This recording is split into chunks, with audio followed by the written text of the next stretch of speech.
오늘의 헤드라인입니다. 사흘째 이어지던 미세먼지가 밤사이 분 찬바람 덕분에 약화됐습니다. 오늘은 영하 10도 안팎의 반짝 한파가 찾아왔지만 내일 다시 날이 풀리면서 미세먼지 농도가 올라가겠습니다. 이번 최악의 미세먼지가 중국발 스모그 유입에 의한 것이라는 사실이 관측값과 위성사진으로 확인됐습니다. 중국 역시 국내 미세먼지 발생에 중국의 영향을 배제하지 않는 것으로 알려져 다음 주에 있을 한중 공동회의에서 어떤 협력 방안이 나올지 주목됩니다. 국내 연구진이 자석 대신 전류를 이용한 자기장 측정 기술을 개발했습니다. 이 기술은 차세대 메모리의 효율을 측정하는 데 활용될 수 있을 것으로 기대됩니다.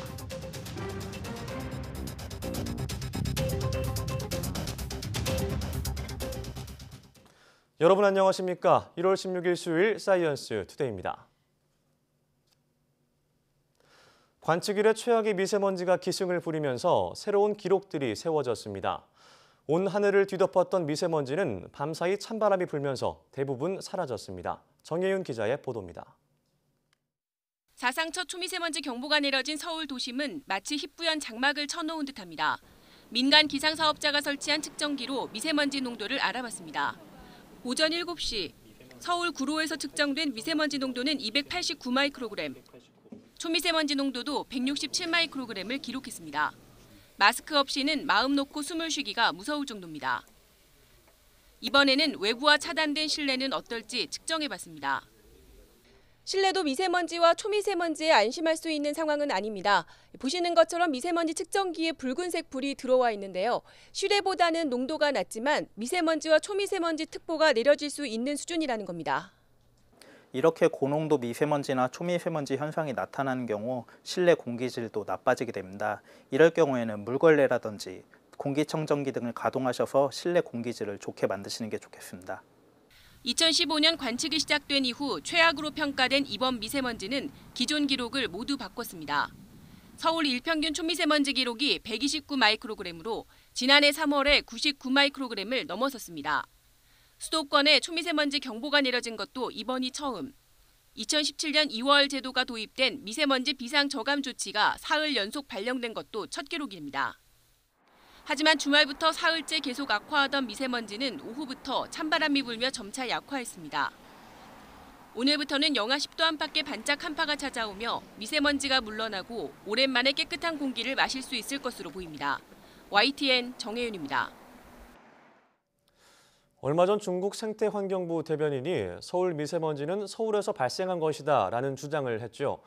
그런데 이번 최악의 미세먼지에 중국발 스모그의 유입이 있었다는 사실이 관측값과 위성사진에서 확인됐습니다. 김진두 기자가 보도합니다.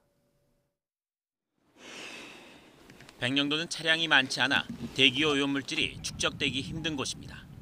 강한 해풍이 부는 탓에 미세먼지가 발생해도 금세 흩어져 농도가 높아질 수도 없습니다. 그런데 보통 10에서 30 마이크로그램을 유지하던 백령도의 초미세먼지 농도가 11일부터 급증하더니 13일에 97 마이크로그램, 14일에는 120 마이크로그램까지 치솟았습니다. 미세먼지 농도도 비슷한 과정을 거쳐 최고 159 마이크로그램을 기록했습니다. 당시 서풍 계열 바람이 분 것으로 볼 때 중국 스모그가 유입된 것 외에는 설명할 방법이 없습니다. 천리안 위성이 찍은 영상은 중국에서 한반도로 오염물질이 날아오고 있다는 사실을 확실하게 보여줍니다. 흰색으로 표현된 것은 구름이지만 흐릿하게 보이는 오염물질이 중국 내륙에서 한반도로 이어져 있습니다. 이번 최악의 미세먼지는 국내 오염물질이 기반이 됐습니다. 하지만 농도가 급격히 높아지며 특보가 내려진 것은 국외 요인, 즉 중국발 스모그가 가세하는 것이 원인이라고 볼 수가 있습니다. 서울 미세먼지는 서울 것이라는 중국의 주장과는 달리 중국발 스모그는 여전히 한반도 공기질의 큰 위험 요소입니다. YTN 김민우입니다. 이와 관련해 중국은 우리나라의 미세먼지 발생이 중국의 영향일 가능성을 배제하지 않은 것으로 알려졌습니다. 정부는 다음 주 중국과 회의를 열고 미세먼지 등 대기오염과 관련한 협력 방안을 논의할 예정인데 어떤 방안이 나올지 주목됩니다. 한현희 기자가 보도합니다. 우리나라에서 발생한 미세먼지 책임을 공개적으로 반박했던 중국. 하지만 우리나라와 양자 협상 채널에서는 미세먼지 발생의 중국 영향 가능성을 배제하지 않았던 것으로 알려졌습니다. 지난해 말 중국 생태환경부 대변인의 발언에서도 그와 같은 취지를 읽을 수 있다는 분석입니다. 당시 류여우빈 대변인은 서울의 초미세먼지 PM2.5 수치를 예로 들면서 중국만을 탓해선 안 된다는 언급을 했습니다. 그러면서도 황사나 미세먼지, 즉 PM10은 언급하지 않은 만큼 이 부분에 대해서는 중국의 영향을 부인하지 않는 것으로 볼 수 있다는 겁니다. 이 같은 입장이 향후 중국의 미세먼지 대응에 어떤 영향을 줄지 관심이 모이는 가운데 외교부는 오는 23일 서울에서 23차 한중 환경협력 공동위원회를 열고 미세먼지에 대한 구체적인 협력 방안을 논의하기로 했습니다. 외교부 당국자는 대기오염의 원인 규명이 쉽지 않아 관련 연구가 추가로 필요한 상태라며 객관적인 데이터 수집에 주력하고 이를 중국과 공유해 나갈 것이라고 밝혔습니다. 또 중국에서 먼지가 날아온다는 것을 조기에 간파해 대비할 수 있도록 하는 시스템을 환경부와 협의하고 있다고 전했습니다.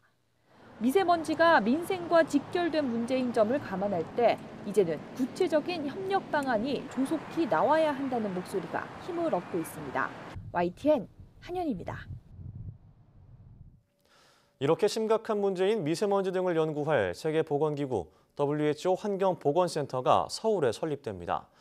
환경부와 서울시, WHO 서태평양 3호소는 서울 종로구 서울글로벌센터에서 WHO 아시아태평양 환경보건센터 설립을 위한 양해각서 서명식을 열었습니다. WHO 환경보건센터는 세부 준비를 거쳐 오는 5월 공식적으로 업무를 시작할 예정입니다. 이 센터는 아시아태평양 지역의 미세먼지 등 대기오염과 기후변화, 환경오염 문제를 전문적으로 연구하게 됩니다. 관측 이래 최악의 상황까지 갔던 미세먼지의 영향으로 건강에도 비상이 걸렸습니다. 호흡기 내과나 가정의학과 등엔 급성 환자가 늘었습니다. 김정회 기자입니다. 폐 수술 뒤 폐렴까지 심하게 앓고 기관지 벽이 손상된 환자입니다. 당뇨도 있어서 평소 몸 관리에 신경을 썼는데 미세먼지가 심했던 그제 외출하고 온 뒤 검은 가래가 나와 병원을 찾았습니다. 목걸이 컬컬하더라고. 그래서 뱉으면은 그 약간의 이제 검붉은 좀 검무스름한 그런 가래가 한 번 나오더라고요. 미세먼지 공습이 시작된 지난 주말 이후 각 병원 호흡기 내과엔 급성이나 이상 증상을 호소하는 환자들이 늘었습니다. 심장내과와 가정의학과 쪽도 마찬가지입니다. 대부분 노약자나 만성질환자, 심혈관계 질환자 등이었습니다. 실제로 미세먼지는 이런 질환자에게 좋지 않은 것으로 확인됐습니다. 질병관리본부가 지난해 연구 용역을 의뢰해 얻은 결과를 보면 미세먼지가 나쁨 수준일 때 만성 폐쇄성 폐질환 환자는 1.8명, 허혈성 심장질환자는 3.34명, 심부전 환자는 2.2명, 폐렴 환자는 28.6명이 늘었습니다. 60세 이상 성인의 경우 혈압 이상 증상은 1.1배 이상 증가했고 고혈압 집단의 경우 이산화질소와 일산화탄소가 1ppb 증가할수록 고혈당 증상이 심해졌습니다. 세계보건기구 권고 기준에 따르면 하루 평균 미세먼지는 50 마이크로그램, 초미세먼지는 25 마이크로그램 이상일 경우에 인체에 문제를 일으킵니다.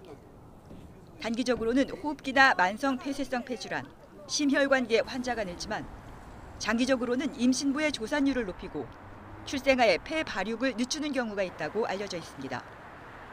전문의들은 이제 고농도의 미세먼지가 발생한 당일 노출만 걱정할 때가 아니라고 지적합니다. 하루하루만 중요한 건 아니고 전반적으로 우리가 며칠이나 노출될 것이냐 이런 것도 좀 관심을 가져야 될 시점이죠. 권장 기준 이하의 먼지에 노출됐다고 안전한 건 아니다 라는 그런 생각들도 가지셔야 될 것 같아요. 미세먼지는 담배, 음주와 함께 1군 발암물질에 속합니다. 다른 점은 내 의지로 피할 수가 없다는 겁니다. 때문에 되도록 노출을 막는 게 최선입니다. 심혈관 질환자들은 질병관리본부가 발표한 미세먼지 대처법을 참고해 실천하는 게 필요합니다.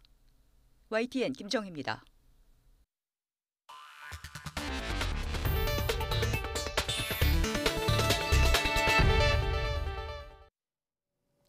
실리콘 반도체 메모리 용량이 한계에 이르면서 차세대 반도체 개발에 대한 연구가 다각적으로 진행되고 있습니다. 국내 연구진이 차세대 메모리 개발의 핵심 기술로 활용할 수 있는 새로운 개념의 자기장 특정 기술을 개발했습니다. 이정우 기자입니다. 대표적 자기저장 매체인 컴퓨터 하드디스크는 전류가 흐르면 데이터가 저장되지만 자석을 대면 모든 데이터가 사라집니다. 국내 연구진이 기존 기술과 전혀 다른 방식으로 자석 대신 전류에 의한 자기장 측정 기술을 개발했습니다. 자석 물질의 전류와 자기장을 동시에 전달했을 때 물질의 자화 상태, 즉 자기장의 모양이 특정한 각도를 형성한다는 사실을 처음 밝혔습니다. 전류와 자기장을 동시에 인가했을 때 그 힘을 상쇄시키기 위해서 특정한 각도가 만들어지는데 그 각도가 바로 전류가 발생시키는 자기장을 의미합니다. 연구팀은 이렇게 형성된 각도를 통해 전류가 발생시키는 자기장의 크기를 측정하는 방법을 제시했습니다. 자석 물질에 전류를 흘려줌으로써 발생하는 힘의 크기가 곧 메모리의 효율과 같아 힘의 크기를 측정하는 게 중요합니다.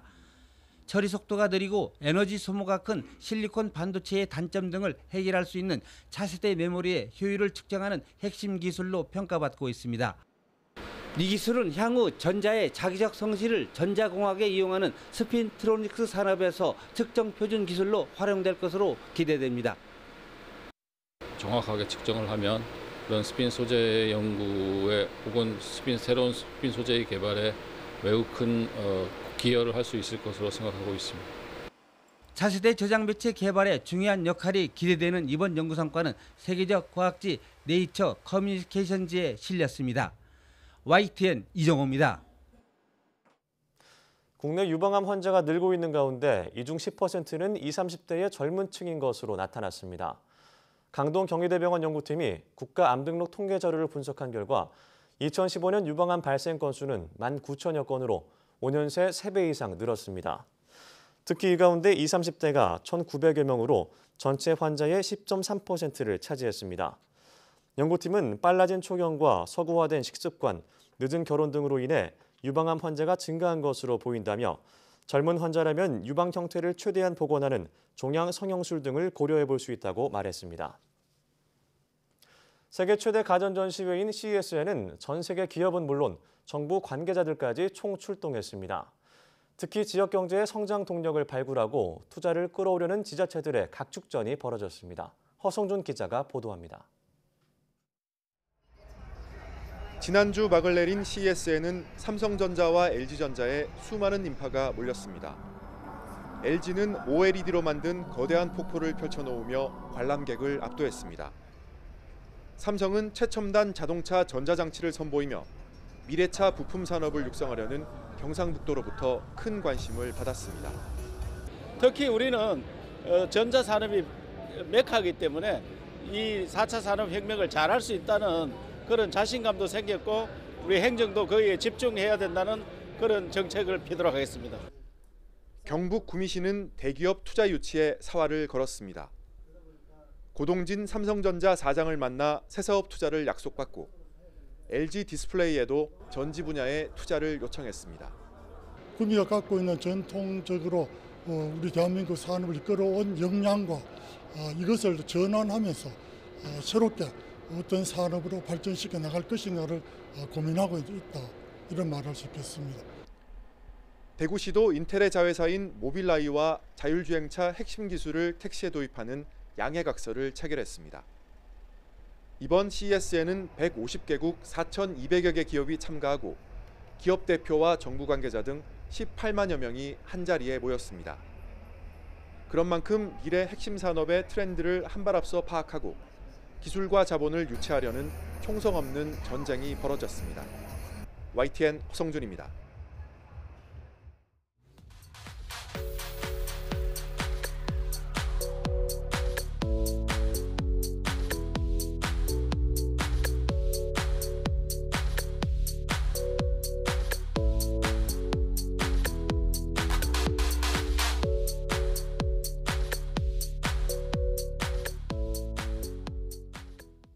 워라벨은 많이 들어보셨을 텐데 워커벨이란 말도 들어보셨나요? 네, 워커벨은 워커 커스터머 밸런스의 줄임말로 소비자와 감정 노동자 사이의 평등한 관계를 뜻하는데요. 흔히 말하는 소비자의 갑질로 고통을 겪는 근로자가 늘면서 매너 있는 소비자로 균형을 이루고 성숙한 인식을 갖추자라는 취지로 만들어졌습니다. 오늘 오내시 사이언스투데이 생각연구소 시간에는 매너 있는 소비자를 만드는 워커벨에 대해 이야기를 나눠보겠습니다. 오후도 많은 시청 바랍니다. 함께해 주신 여러분 고맙습니다.